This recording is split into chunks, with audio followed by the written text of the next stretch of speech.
There is a widespread assumption in public administration that moving power from a central authority to the periphery automatically improves governance and execution. This specific model of reform is known as devolution, the formal transfer of authority from central bureaucracies to local government units. In practice, this shift often creates a paradox. Instead of improving services, new local connections often snap under the weight of their responsibilities. This transfer acts as a stress test, exposing latent weaknesses within the local administrative culture previously hidden. When administrative reform increases institutional load without providing structural reinforcement, the process risks decentralizing the very dysfunctions it was meant to solve. In the context of Pakistan, these failures are rarely the result of a single monolithic issue. They are a composite of highly specific friction points. Researchers Siddiqui and Khan developed a taxonomy to track these frictions in 2016, identifying 7 distinct structural gaps that define the administrative culture. These gaps range from basic resource shortages, like funding and capacity, to complex misalignments between official policy and the actual objectives of the bureaucracy. To counter these gaps, Jadun and Jabin argued in 2017 that capacity building must be engineered across 3 specific systemic strata to survive the pressures of devolution.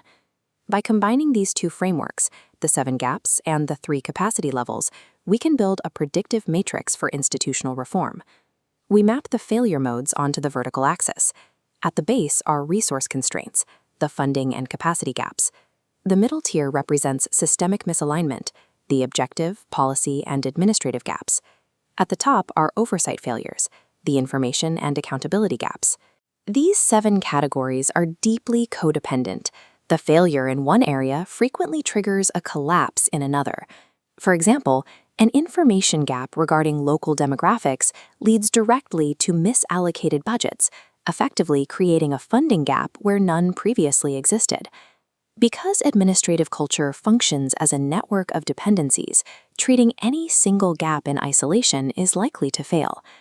To address these gaps, we must move beyond the idea of capacity as a single flat variable. True capacity is built across 3 distinct strata, starting at the individual level.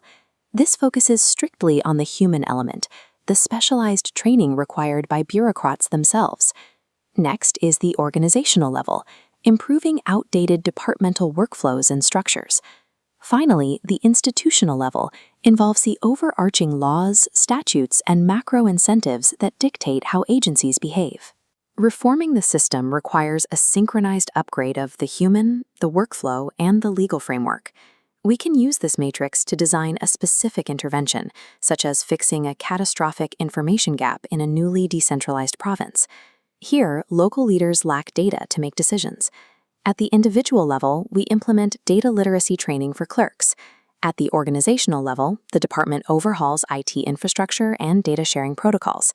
Finally, at the institutional level, statutes must mandate transparency and open source access.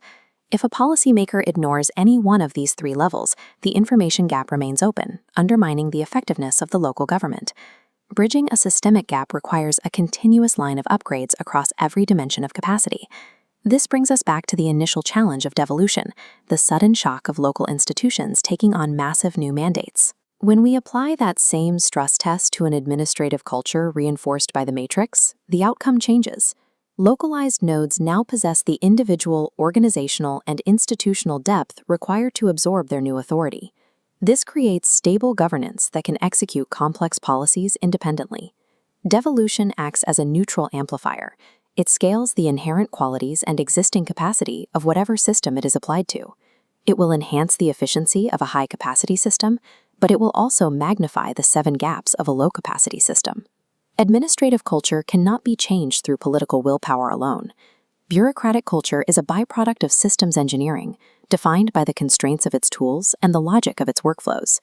Bridging the gaps identified by researchers like Siddiqui and Jadun requires precise, multi-level mapping of a system's internal architecture. The governance specialist's role is to engineer administrative machinery that is as robust and well-designed as the policy it is meant to carry out.